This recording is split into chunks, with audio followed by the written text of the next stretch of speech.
ذرا غور سے سنیں میری بات، کیونکہ میں نے آپ کو پھر سے خاص وجہ سے بلایا ہے۔ میں نے کبھی اس ملک کا قانون نہیں توڑا۔ میں آج رائٹنگ میں دیتا ہوں، 85 کیسز ہیں، ایک کیس میں بھی یہ کوئی بھی میرا غیر قانونی چیز ثابت کریں گے، ان کو آگے جانے کی ضرورت نہیں، میں ہی چھوڑ دوں گا پالیٹکس۔ بس ایک منٹ سنیں۔ اب میری بات سنیں غور سے۔ دیکھیں، ان کا تو ہمیں نیت سمجھ آ گئی ہے۔ نیت یہ ہے کہ کسی طرح عمران خان کو جیل میں ڈالو، ایک دفعہ وہ جیل میں بلوچستان لے جاؤ، اور ایک کے بعد دوسرا کیس پہ اس کو وہیں رکھو، اور اس کے بعد عمران خان کو جیل میں ڈال کے الیکشن کروا دو، تاکہ اگر عمران خان نہیں ہوگا تو ان کا خیال ہے کہ یہ الیکشن کسی نہ کسی طرح ان چوروں کو جتا دیں گے۔ یہ ان کا پلان ہے۔ ہمارا پلان کیا ہے؟ ہمارا پلان یہ ہے کہ سب الیکشن کی آپ جتنے بھی آئے ہیں، میں اب آپ کے جو ٹکٹ ہیں، ایک ایک کا ٹکٹ میں نے خود اپنی طرف سے، پہلے ہمارے ٹکٹ میں اور لوگوں کے اوپر چھوڑ دیتا تھا ٹکٹ دینا، لیکن مجھے پتا ہے 2018 کے ٹکٹ بڑے غلط بانٹے گئے ہیں، اور مجھے پتا ہے کہ اس میں بدنیتی بھی تھی اور پیسہ بھی چلا تھا کئی جگہ پہ۔ اس لیے اس باری ٹکٹ میں خود دے رہا ہوں۔ میری کوشش ہوگی جدھر جدھر مجھے شک ہے میں آپ کے انٹرویوز کروں گا، خود کروں گا، اور میری یہ کوشش ہے، نہ میرا کوئی فیورٹ ہے، نہ میرا کوئی رشتہ دار، نہ میرا کوئی دوست، میں اپنی پوری کوشش کروں گا کہ جو میں سمجھتا ہوں کہ میرٹ ہے وہ میں اس کے مطابق ٹکٹ دوں گا۔ میرا 10 سال میں کرکٹ کیپٹن رہا، غلطیاں ہوئی ہوں گی، لیکن آج تک 10 سال میں کوئی نہیں کہہ سکا کہ اس نے میرٹ کے علاوہ ٹیم سلیکشن کی ہے۔ میں آپ کی پوری کوشش کروں گا کہ میرٹ پہ کروں گا، لیکن میں نے آپ کو آج ایک خاص بات کے لیے بلایا۔ دیکھیں، ہم ساری چیزیں کرتے ہیں، پالیٹکس میں بھی آتے ہیں، وزیر بننا چاہتے ہیں، وزیر اعظم بننا چاہتے ہیں، اچھی چیز ہے، لیکن ہم چاہتے کیا آخر میں؟ ہم 3 چیزوں کے لیے سب کچھ کرتے ہیں۔ یا ہم پیسہ بنانا چاہتے ہیں، ہم اپنی زندگی بہتر کرنا چاہتے ہیں، اپنا رزق میں اضافہ کرنا چاہتے ہیں، یہ سب سے بڑی وجہ ہے۔ دوسری عزت ملتی ہے، ڈی سی سلام کرتا ہے، پولیس والے آگے پیچھے، وہ بہت بڑی ہے کہ ہماری عزت میں اضافہ ہوتا ہے جب ہم ایم این اے بن جاتے ہیں، وزیر بن جاتے ہیں، یہ دوسری وجہ ہے۔ اور تیسری وجہ یہ ہے کہ مجھے پروٹیکشن مل جاتی ہے۔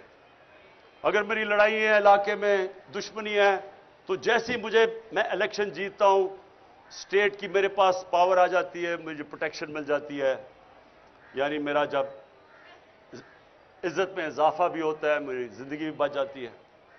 یہ اصل میں یہ 3 چیزیں ہوتی ہیں جس کے لیے انسان اپنی بزنس میں بھی اوپر جاتا ہے، پالیٹکس میں، زندگی میں محنت کرتا ہے۔ دیکھیں، میں اب اپنی زندگی سے آپ کو بتانا چاہتا ہوں۔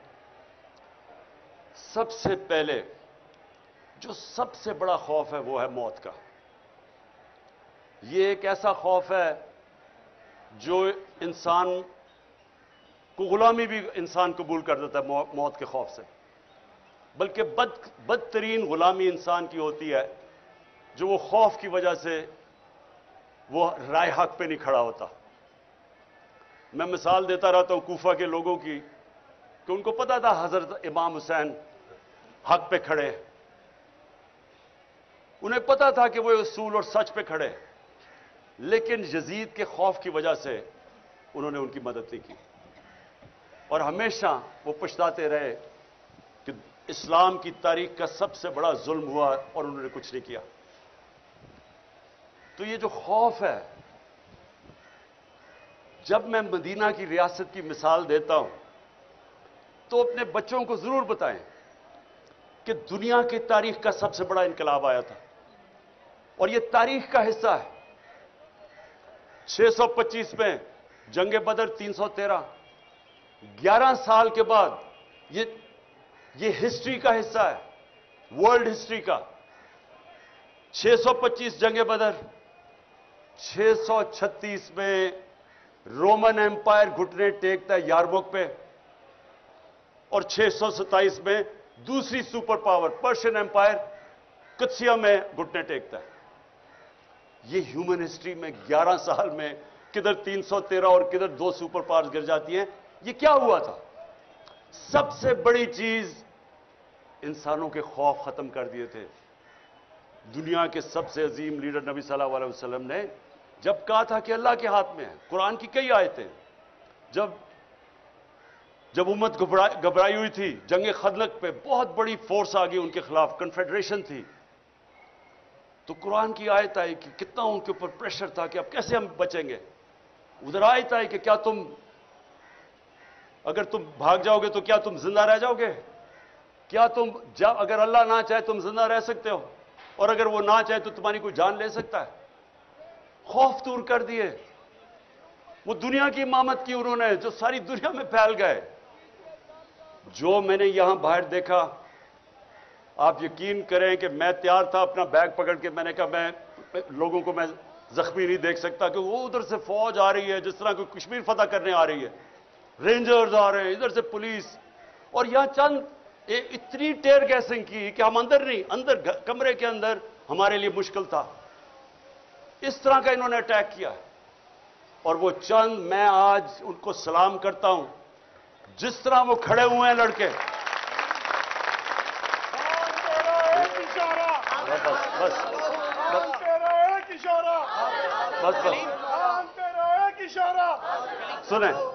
سنیں اور کیوں وہ کھڑے ہوئے؟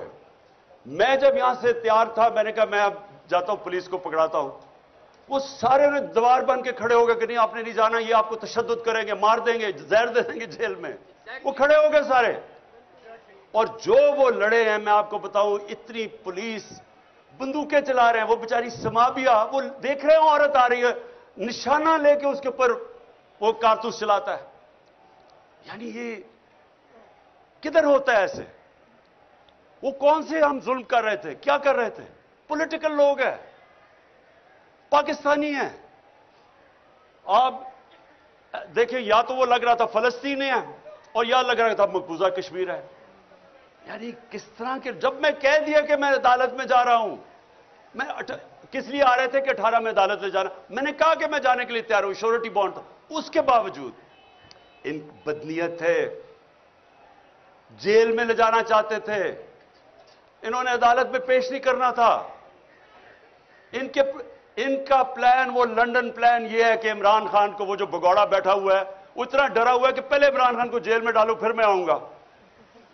اس کو میں آج کہہ دوں لنڈن میں کہ مجھے جیل میں بھی ڈالو نا، جو نواز شریف تمہارا اس بار استقبال ہوگا تمہارے ہوش و باز اڑ جائیں گے.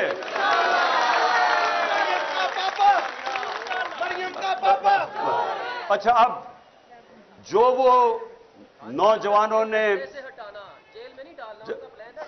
جی، تو جو وہ نوجوانوں نے جس طرح کھڑے ہوئے، اور میں کوئی سویا نہیں، صبح کے 12 بجے 1 بجے، خواتین بھی 12-1 بجے تک ساری رات جاگے رہے. تھوڑے سے لوگ تھے کئی دفعہ، کیونکہ انہوں نے اتنی ٹیئر گیسنگ کی لوگ بیچارے برداشت نہیں کر سکتے تھے. اس کے باوجود جس طرح جس جذبے اور جنون سے کھڑے ہوئے ہیں، میں آج ان کو صرف اس لیے سلام کرتا ہوں کہ یہ جو یاد رکھیں، کوئی چیز جذبے اور جنون اور ایمان کا مقابلہ نہیں کر سکتا. چاہے آپ سب سے 5000 پولیس جمع کر کے لے آئیں اور رینجرز کر لیں، اور رینجرز یعنی رینجرز کا کیا کام ہے کہ پولیٹیکل لوگوں کے اوپر وہ پہنچ جائیں، وہ ہمیں اس طرح کرے جس طرح کہ ہم کوئی دشمن ہیں. یہ قوم اپنی فوج سے کیوں پیار کرتی تھی؟ اس لیے کرتی ہے کہ وہ سمجھتے ہیں کہ یہ ہمیں دفاع کریں گے. تو کیا ہم کوئی دشمن ہیں ملک کے؟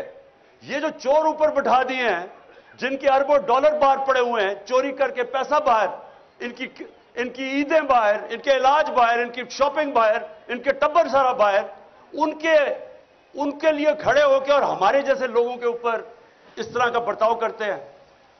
یہ تو اپنے ملک میں نفرتیں پھیلا رہے ہیں،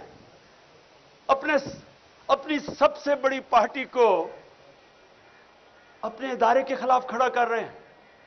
یہ تو کوئی دشمن دعا کرے گا کہ پاکستان میں یہ ہو جائے. یہی اس پاکستان میں ہوا تھا.